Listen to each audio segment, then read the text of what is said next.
Peço que os irmãos abram a Bíblia de vocês na carta de Paulo aos Filipenses, capítulo 2, a partir do verso 1. Filipenses, capítulo 2, a partir do verso 1, nós estaremos lendo até o versículo 11.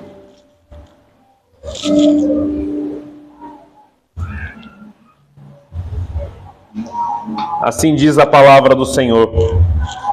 Se por estarmos em Cristo, nós temos alguma motivação, alguma exortação de amor, alguma comunhão no Espírito, alguma profunda afeição e compaixão, completem a minha alegria tendo o mesmo modo de pensar e o mesmo amor, e um só Espírito e uma só atitude. Nada façam por ambição egoísta ou por vaidade, mas humildemente considerem os outros superiores a vocês mesmos. Cada um cuide não somente dos seus interesses, mas também dos interesses dos outros. Seja a atitude de vocês a mesma de Cristo Jesus, que, embora sendo Deus, não considerou que o ser igual a Deus era algo que devia apegar-se, mas esvaziou-se de si mesmo, vindo a ser servo, tornando-se semelhante aos homens. E sendo encontrado em forma humana, humilhou-se a si mesmo e foi obediente até a morte e morte de cruz. Por isso Deus o exaltou à mais alta posição e lhe deu um nome que está acima de todo nome, para que ao nome de Jesus se dobre todos os joelhos nos céus, na terra e debaixo da terra. E toda língua confesse que Jesus Cristo é o Senhor, para a glória de Deus Pai. Vamos orar? Senhor, muito obrigado, Pai, por tudo que nós já presenciamos essa noite. Peço neste momento que o Senhor me use como um instrumento em Tuas mãos, e que nós possamos compreender esse texto, que o Teu Santo Espírito ilumine a nossa compreensão, a nossa mente, Pai, para que nós possamos sair daqui edificados da Tua Palavra, para que nós, depois de termos entendido a Tua Palavra, possamos colocá-la em prática, porque este é o objetivo de pregarmos o Evangelho. Muito obrigado, Deus, por tudo, essa oração que nós fazemos em nome de Jesus. Amém. Irmãos, nós estamos acostumados a ouvir o termo igreja, não é? Obrigado, irmão Orlando. É muito comum nós ouvirmos o termo igreja. A pessoa pode nem ser crente, mas ela sabe o que é uma igreja. Falou no termo igreja, já se remete a um local onde as pessoas se reúnem para adorar um Deus. Onde falam de igreja, as pessoas já trazem à mente pessoas que provavelmente no domingo se reúnem para louvar e exaltar o nome de Deus. Igreja, geralmente no termo geral, é isso para as pessoas. É um local físico, uma capela, um templo de alvenaria ou um templo de qualquer outro material físico que faz com que as pessoas se reúnam ali para adorar um Deus numa localidade. Mas quando nós falamos do termo igreja no sentido bíblico, nós não estamos falando de construções. Nós não estamos falando de belas construções talvez históricas. Nós não estamos falando de um local onde tem conforto ou não conforto. Quando nós falamos de igreja na perspectiva bíblica, nós estamos nos referindo ao povo de Deus. Nós estamos nos referindo àqueles que foram salvos por Cristo, aqueles que creram no Evangelho. A verdadeira igreja não é feita por mãos humanas, a verdadeira igreja é o povo de Deus que foi redimido na cruz. Essa é a igreja, nós somos a igreja. Portanto, como nós somos a igreja, nós somos o quê? O corpo de Cristo. Paulo diz em 1 Coríntios que nós somos o corpo de Cristo. Da mesma forma que o nosso corpo tem muitos membros, o corpo de Cristo também ele é feito de vários membros. Cada um com o seu dom. Hoje nós estudamos isso pela manhã na escola bíblica. Portanto, o que nós vamos falar hoje é sobre unidade da igreja. Uma igreja que ela é dividida, uma igreja que ela é rachada, uma igreja que não tem amor ao próximo, uma igreja que não se preocupa com os seus irmãos, é uma igreja que em breve caminhará para a destruição. Porque nós somos um corpo, e um corpo não tem como ele ser repartido ao meio, ele não sobrevive repartido ao meio. E hoje nós vamos falar sobre esse tema. Esse texto, eu creio que muitos de vocês já ouviram, foi o apóstolo Paulo que escreveu para os irmãos na cidade de Filipe, na Macedônia. Paulo ele foi o fundador desta igreja, provavelmente no ano de 50 a 51 do primeiro século.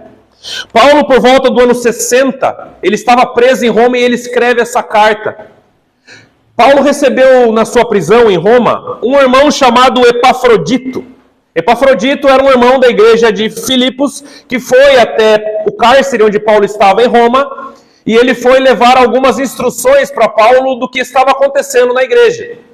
Se os irmãos não sabem, a igreja dos Filipenses era uma das maiores colaboradoras financeiras do ministério de Paulo. A igreja dos Filipenses era uma igreja extremamente missionária e muitas vezes custeava as viagens de Paulo ao redor do mundo. Então, como Paulo ele era intimamente ligado com essa igreja, Epafrodito então vai visitar Paulo para levar algumas coisas para suprir a necessidade de Paulo, mas também para avisar Paulo: Paulo, a coisa lá está caminhando não tão bem assim.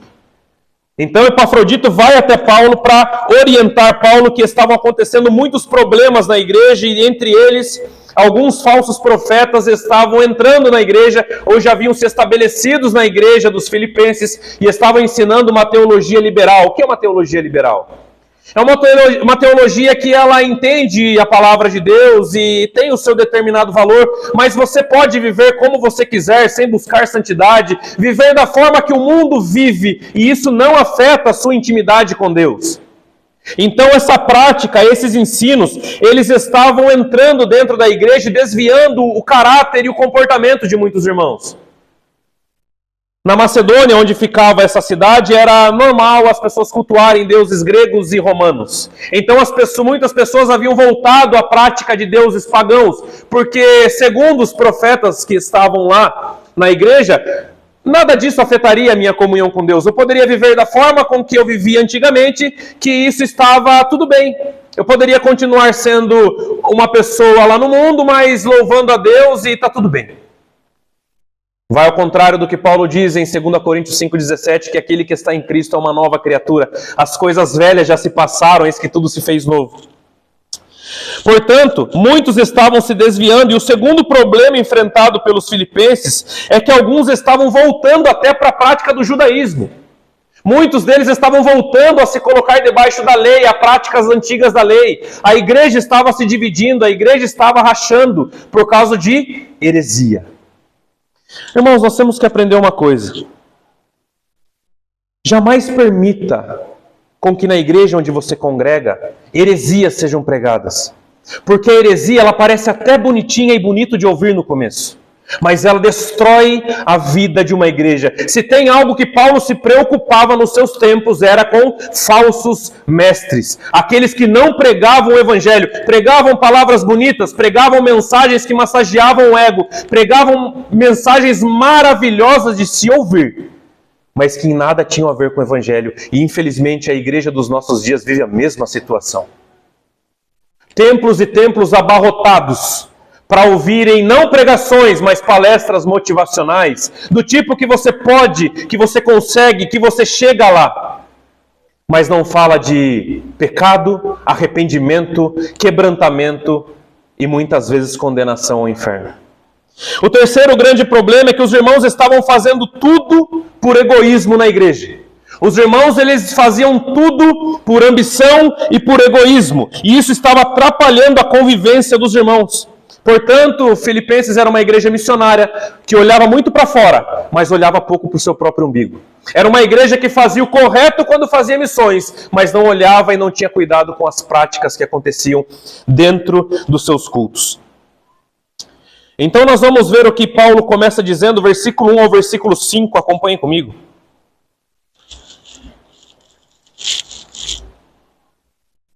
Se por estarmos em Cristo nós temos alguma motivação, alguma exortação de amor, alguma comunhão no Espírito, alguma profunda afeição e compaixão, completem a minha alegria, tendo o mesmo modo de pensar, o mesmo amor e um só Espírito e atitude.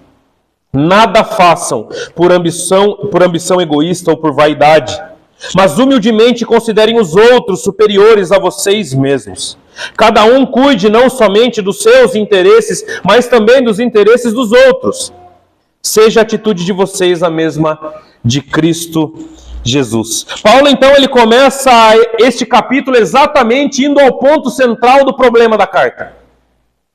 Ele começa dizendo, olha, se vocês me consideram para alguma coisa, lembra que eu falei que a igreja de Filipenses era intimamente ligada a Paulo? Olha, Paulo estava dizendo assim, se vocês têm afeição por mim, se nós temos algum carinho uns pelos outros, eu peço, não façam nada por ambição egoísta. Tratem os outros superiores a vocês mesmos. Parem com essa prática de briga. Parem com essa prática de achar que o outro é menor do que você. Querer se colocar como mais perfeito do que o outro. Parem com isso. Não façam nada por vaidade. Se tem uma coisa que destrói o relacionamento na igreja, se chama vaidade. E a vaidade é uma característica que nasceu primeiro no coração de Satanás.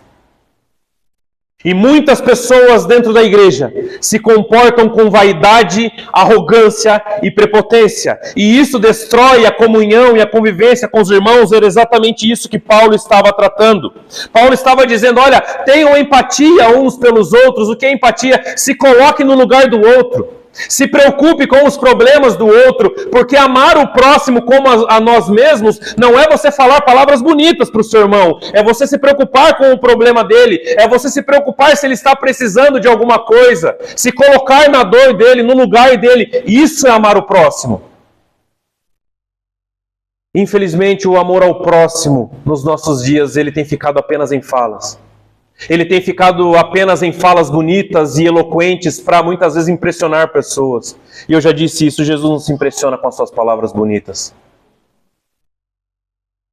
Portanto, Paulo estava dizendo, olha, como é que vocês se chamam irmãos vivendo dessa forma? A igreja não se preocupava uns com os outros, não tinha comunhão, não tinha empatia uns pelos outros, um tentava ser melhor do que o outro, o egoísmo e a vaidade imperava na igreja dos Filipenses, e eles ainda se tratavam como irmãos. Isso não parece ser um pouco contraditório? Porque se eu trato o meu irmão, ou chamo tal pessoa de meu irmão, eu estou dizendo que ela faz parte de uma mesma família que eu faço. Se eu me refiro a alguém como meu irmão, isso não pode ser um clichê evangélico, isso não pode ser um clichê gospel, porque nós somos irmãos, porque nós reconhecemos o mesmo Pai como nosso Salvador. Como é que eu chamo meu irmão e não se preocupo com o meu irmão? Será que nós somos assim até com as nossas famílias? E isso é extremamente contraditório. Então Paulo no versículo 5, acompanhe comigo, ele diz: seja a atitude de vocês a mesma de Cristo Jesus. Paulo não se colocou como exemplo de nada. Paulo não se colocou como maioral de nada. Ele disse o seguinte, olha, tem muitos problemas a resolver aí. Só que essas situações só vão se resolver se vocês imitarem a Cristo. Ele é o padrão. Portanto, tenham a mesma forma de agir, tenham a mesma atitude que Cristo Jesus. Gostaria de frisar uma questão nesse texto. A palavra que Paulo usa aqui para atitude, em grego, se chama frônesis. O que é isso? Por que eu estou trazendo isso hoje? Porque esse texto ele é curioso por uma questão. Nas traduções para o português, 3 traduções elas vêm com palavras diferentes nesse texto. Um exemplo. A NVI, que é a minha aqui, diz, tende a mesma atitude que Cristo Jesus. A NTLH, ou a nova tradução da linguagem de hoje, diz, tenham o mesmo modo de pensar de Cristo Jesus. E a RA diz, tende o mesmo modo de sentir que Cristo Jesus. Mas daí nós temos um problema, porque agir, pensar e sentir são 3 coisas totalmente diferentes. Então o que Paulo estava querendo dizer? Eu preciso apenas pensar como Cristo, porque eu posso pensar e não agir. Ou eu posso agir sem pensar. Então o que Paulo estava querendo dizer quando ele fala, olha, tendem a mesma atitude que Cristo Jesus. Essa palavrinha que eu disse no grego significa as 3 coisas em um. Não sei porque não foi traduzido as 3 no português. Essa palavra significa, vocês tendem o mesmo modo de pensar, agir e sentir como Cristo. Ou seja, vocês têm que imitar a Cristo em todos os aspectos. Porque senão alguém poderia dizer, pastor, mas eu até penso como Cristo às vezes, sabe? Mas eu não ajo. Pastor, às vezes eu até sinto em fazer algo, mas eu não faço. Às vezes eu até sinto em amar o meu irmão e fazer algo para o bem do meu irmão, mas eu não faço. Isso está errado. Porque, segundo Paulo, nós temos que pensar, agir e sentir. Se não tiver a prática, o seu amor, ele é vão. Porque Cristo nos amou na cruz, descendo de sua glória, e nós vamos ver isso, e subindo numa cruz. Cristo não te amou com palavrinhas bonitas. Cristo, ele te amou com atitudes, e é isso que Paulo está dizendo. Façam o mesmo, amem o seu irmão com as suas atitudes. Ajam como Cristo. Apenas agindo como Cristo nós seremos uma igreja unida. Nós seremos um corpo unido. Nós seremos um corpo em comunhão. Versículo 6. Paulo continua e diz assim: que embora sendo Deus, não considerou que o ser igual a Deus era algo que devia apegar-se. Paulo diz: façam a mesma coisa que Cristo fez. O que Cristo fez? Que, embora sendo Deus, não considerou que o ser igual a Deus era algo que devia apegar-se. Irmãos, acho que não tem dúvida nessa doutrina, acho que isso é tão claro na Bíblia como tantas outras doutrinas, que Cristo é Deus. Ele é o próprio Deus. Ele, o Pai e o Espírito Santo são um, eles são Deus. Um Deus na Trindade. Explique isso, é difícil explicar. Mas nós temos a plena certeza que Cristo, ele é plenamente Deus. Ele mesmo disse: eu e o Pai, nós somos um. Mas, embora ele sendo o próprio Deus, ele não se apegou ao fato de ser Deus. O próprio Deus não se apegou ao fato de ser Deus. E sabe por que isso é curioso? Porque quando Adão e Eva estavam no Éden, eles pensaram que ser igual a Deus seria algo muito legal. Porque o texto diz que Eva, vendo o fruto e viu que era bom ter um conhecimento do bem e do mal e ser igual a Deus, ela comeu do fruto. Ou seja, criaturas querendo se comparar ao seu Criador, e o próprio Criador não levou ao fato que ele era o próprio Deus. Isso é extremamente importante nós entendermos. Criaturas almejando ser Deus. No passado nós cansamos de ver na história imperadores romanos se intitulando Deus, erguendo monumentos à sua glória. Antigamente, na antiga Roma, existiam cultos aos imperadores. As pessoas cultuavam a pessoa do imperador. Pessoas querendo ser igual a Deus, pessoas querendo se colocar igual a Deus. Mas Deus, o próprio Deus, se esvaziou de sua glória para morrer no seu lugar. Sabe o que isso nos mostra? Que o orgulho não é algo que nasceu no coração de Deus, porque Ele mesmo não se apegou ao fato de ser quem Ele era. Onde há orgulho não há unidade, é impossível. Onde há vaidade na igreja não há unidade. Como eu já disse, o orgulho nasceu no coração de Satanás, que tentou também ser igual a Deus. Portanto, muitas pessoas têm essa mesma característica que Satanás teve. E o próprio Deus se esvaziou de sua glória. Talvez você tenha que abrir mão de algumas coisas que massageiam o seu ego para você ter comunhão com os seus irmãos. Porque Deus se esvaziou de sua glória para buscar você na cruz. Talvez você tenha que abrir mão de alguma questão da sua vida para você ser parte do corpo. Talvez você tenha que abrir mão de algo ou de alguma questão sua para que você possa estar junto com os seus irmãos, no mesmo pé de igualdade, entendendo que nós somos todos iguais. Não se apegue a você mesmo. Não ache que você é mais do que você realmente é. Sabe por quê? A Bíblia diz que quando nós confessamos os nossos pecados, Ele é fiel e justo para perdoar os nossos pecados. Mas reconhecer os nossos pecados é reconhecer quem nós somos, olhar para dentro de nós, não nos colocarmos acima do que somos. Entendemos que nós somos pecadores e nós merecemos o inferno, e nós só não vamos para lá pela misericórdia de Cristo Jesus.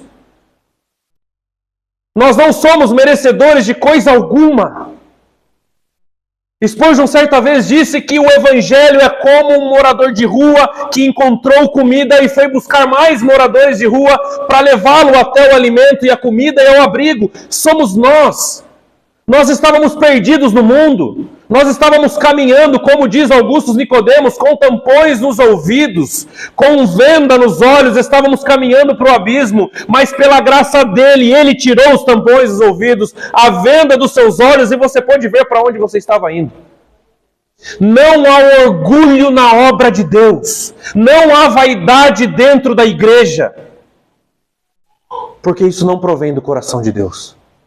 Isso não provém do coração de Deus, mas sim de Satanás. Versículo 7 diz assim: mas esvaziou-se de si mesmo, vindo a ser servo, tornando-se semelhante aos homens. A Bíblia diz que ele se humilhou e se esvaziou. A Bíblia diz que Jesus esvaziou de si próprio. O esvaziar aqui significa deixou toda a sua glória. Deixou toda a sua glória para fazer o que ele deveria fazer. Sabe o que isso nos mostra? A morte de Jesus foi voluntária. A obra de Jesus foi voluntária. Jesus, sendo Deus, ninguém poderia obrigá-lo a fazer coisa alguma. Ninguém pode obrigar um Deus a fazer alguma coisa, ele é Deus. Ele se esvaziou de sua glória, porque estava nos planos do Pai, voluntariamente. Voluntariamente. Deus é Deus, queira você ou não, independente da crença que você tenha, Ele é Deus e Ele é soberano sobre a história, mas esse Deus soberano sobre a história deixou tudo isso para vir buscar você e a mim. Para vir buscar você e a mim. Irmãos, eu faço uma pergunta. Muitas vezes nós não servimos aos outros. Como Cristo, ele se tornou servo. Ele se tornou servo, ninguém obrigou ele a ser servo. Muitas vezes nós não servimos os nossos irmãos. Muitas vezes nós achamos que servir os outros é se colocar abaixo do outro. Muitas vezes, na sociedade em que vivemos, servir alguém é se colocar abaixo dessa pessoa. Então, se nós entendemos assim, quer dizer que Cristo se rebaixou a nós? Não. Ele demonstrou o seu amor servindo. É isso que nós temos que fazer. Você tem servido os seus irmãos. Você tem servido as pessoas da melhor maneira que você pode. Você tem empregado a sua vida na causa do Evangelho para servir a igreja do Senhor Jesus. É assim que nós vamos amar. É assim que nós vamos amar. Um dos maiores símbolos do ministério de Jesus, irmãos, foi uma bacia e uma toalha. Você já parou para pensar nisso? Como nós, criaturas tão insignificantes, podemos nos achar mais do que os outros, sendo que um dos maiores símbolos do ministério do Rei da Glória foi uma bacia e uma toalha onde ele lavou os pés dos seus discípulos. Se você acha que você não deve servir ninguém, olhe para esse fato, onde o Rei dos Reis estava ali de joelhos, lavando os pés de 12 pessoas pecadoras, inclusive um traiu ele. Versículo 8, ele continua e diz assim: e sendo encontrado em forma humana, se humilhou e foi obediente até a morte, e morte de cruz. Novamente, ele se esvaziou, ele não considerou ser igual a Deus, ele humilhou a si mesmo e obedeceu até a morte e morte de cruz. Na noite em que Jesus ele foi traído, na noite em que ele estava orando a Deus e no dia seguinte ele foi crucificado, na verdade no mesmo dia porque estava de madrugada, ele fez essa oração: Pai, afasta de mim esse cálice, contudo não seja feita a minha vontade, mas a tua. Sabe o que isso nos representa? Que Cristo ali, alguns dizem que ele suou gotas de sangue. Ele foi obediente mesmo sabendo que ele enfrentaria. E muitas vezes nós, que nos julgamos ser o povo de Deus, quando o calo aperta, é os primeiros que desobedecem às ordens do Senhor. Mas ele disse: Pai, tira de mim esse cálice, tira de mim tudo isso que eu vou passar, mas que seja feita a tua vontade, não a minha. E muitas vezes nós queremos que as nossas vontades prevaleçam nas nossas vidas. Nós queremos que as nossas vontades sejam feitas hoje e agora, e nós não olhamos para a vontade de Deus, que quase sempre é diferente da sua. Portanto, se humilhar a Deus é você se colocar como servo obediente. Você tem obedecido às ordens do Senhor? Ou você tem levado a sua vida da forma com que você acha melhor? Ou você tem levado a sua vida como você entende que seja o mais adequado para você, porque você que conhece sua realidade, não é? A Bíblia diz que a vontade de Deus ela é boa, perfeita e agradável. E quase sempre quando nós desobedecemos a Deus, ou sempre, nós acabamos errando.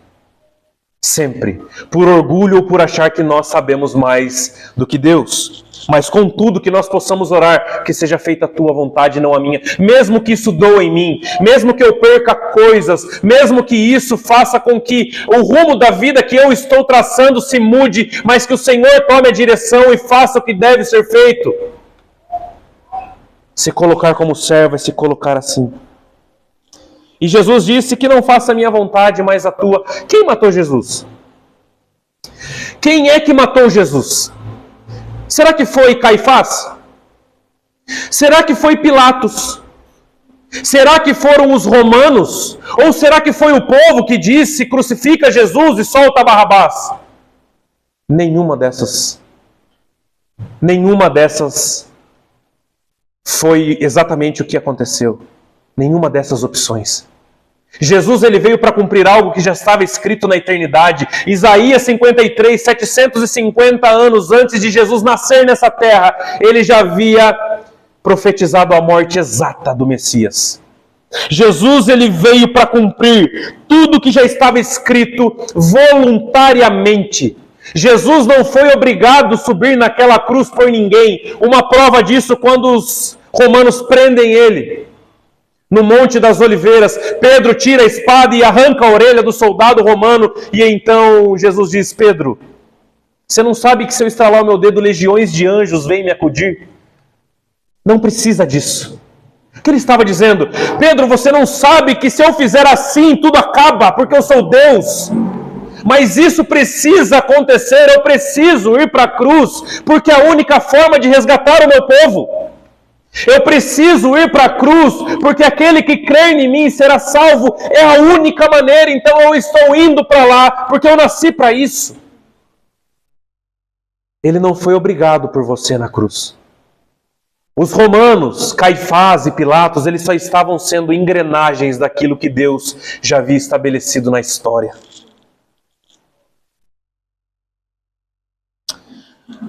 Jesus disse que aquele que quer vir após ele ou vir após mim, segundo ele, negue-se a si mesmo, tome a sua cruz e siga-me. Jesus tomou a sua cruz voluntariamente. Negue-se a si mesmo, negue suas vontades. Muitas vezes as suas vontades são incompatíveis com o reino de Deus. Muitas vezes as suas vontades não cabem mais no reino de Deus. E muitas vezes nós estamos querendo colocar as nossas vontades dentro do reino de Deus. Mas enquanto nós não tivermos a capacidade de deixar essas coisas para trás, sermos novas criaturas, nós jamais seguiremos a Cristo.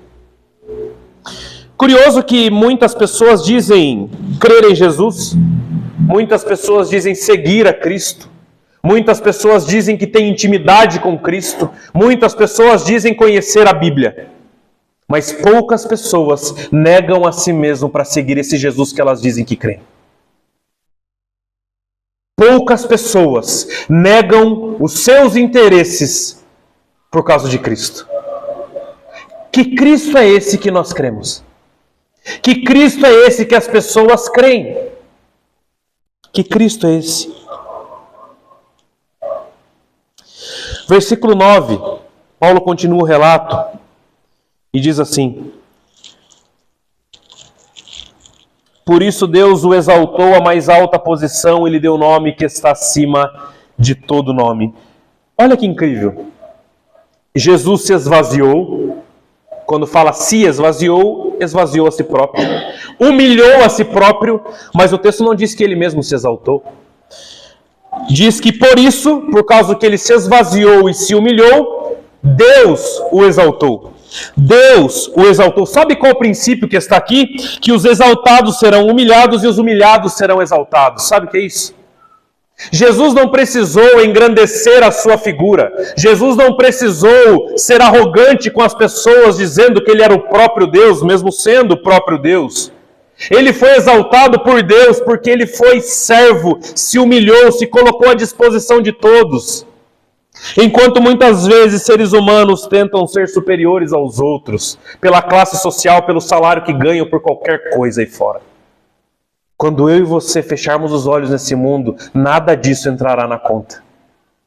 Quando nós fecharmos os nossos olhos nesse mundo, a sua profissão pouco importa. Quanto você tinha no banco vai ficar para os outros dividirem ou até brigarem. O que você conquistou, o idem. A única coisa que vai ficar é se você realmente é um crente em Jesus ou se você apenas fingiu ser um crente a sua vida toda. E lá em cima, o próprio Deus sabe aferir quem é e quem não é. Mas Deus o exaltou e colocou acima de todo nome. O nome de Jesus está acima de todo nome, e é pelo nome de Jesus que pessoas são salvas. É pelo nome de Jesus que igrejas existem. É pelo nome de Jesus que nós estamos aqui. É pelo nome de Jesus que a sua família ainda está de pé. É apenas pelo nome de Jesus. É incrível como nos dias de hoje nós vemos muitos lugares idolatrando pessoas e mestres, apóstolos, que apesar de não existirem mais nos dias modernos, as pessoas idolatram. Colocando pastores como celebridade. Nós não somos celebridades de coisa alguma. Nós não somos estrelas de TV. Nós somos servos. Nós somos servos. E pessoas idolatrando pessoas, fazendo culto para as pessoas, cultuando a Deus, achando que estão cultuando a Deus, mas estão cultuando homens, colocando pessoas no centro. Isso está errado. Isso não é o Evangelho. O Evangelho nunca colocou o homem no centro de nada. O Evangelho nunca colocou o homem no centro de nada. O Evangelho consiste exatamente no que Paulo disse: Deus se esvaziando de sua glória e sendo obediente até a morte de cruz para salvar o seu povo. Este é o Evangelho.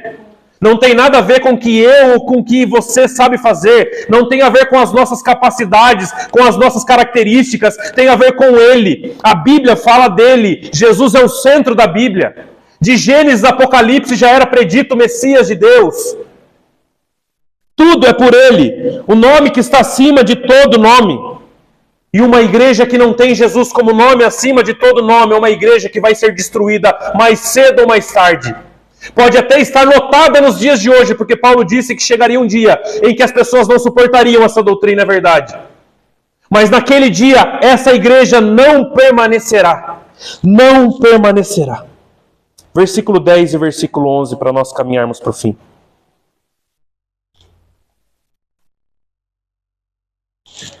Para que ao nome de Jesus se dobre todo o joelho nos céus e na terra, e debaixo da terra, e toda língua confesse que Jesus Cristo é o Senhor, para a glória de Deus Pai. Sabe o que é incrível?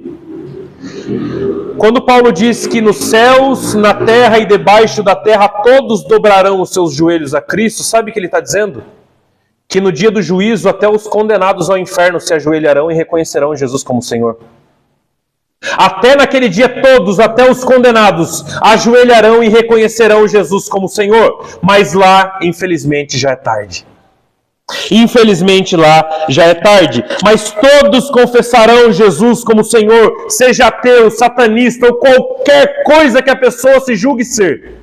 Todos eles um dia se dobrarão os joelhos aos pés de Cristo. Todos eles. Não tem criatura. Não tem criatura alguma existente na face da terra e do universo que não se dobrarão aos pés de Cristo. Portanto, diante desse texto, que nós possamos ter a mesma atitude, forma de pensar e de agir que Cristo. Você é a igreja. Você hoje pode dizer de coração aberto e com toda certeza que você é um salvo em Cristo Jesus.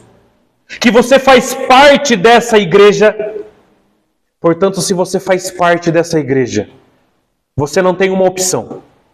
Se você faz parte dessa igreja, você deve agir como Cristo.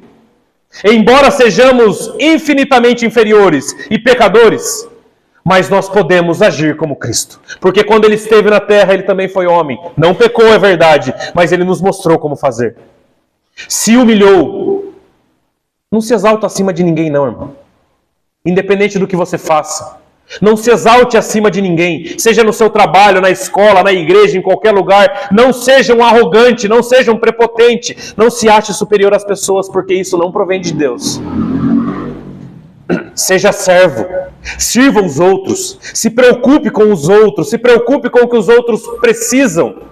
Muitas vezes você pode ajudar muitas pessoas, mas como você só olha para o seu próprio umbigo, você acaba não percebendo todas essas situações. Sirva! Você foi chamado para servir, porque naquele dia o próprio Deus vai exaltar você. O próprio Deus vai exaltar você.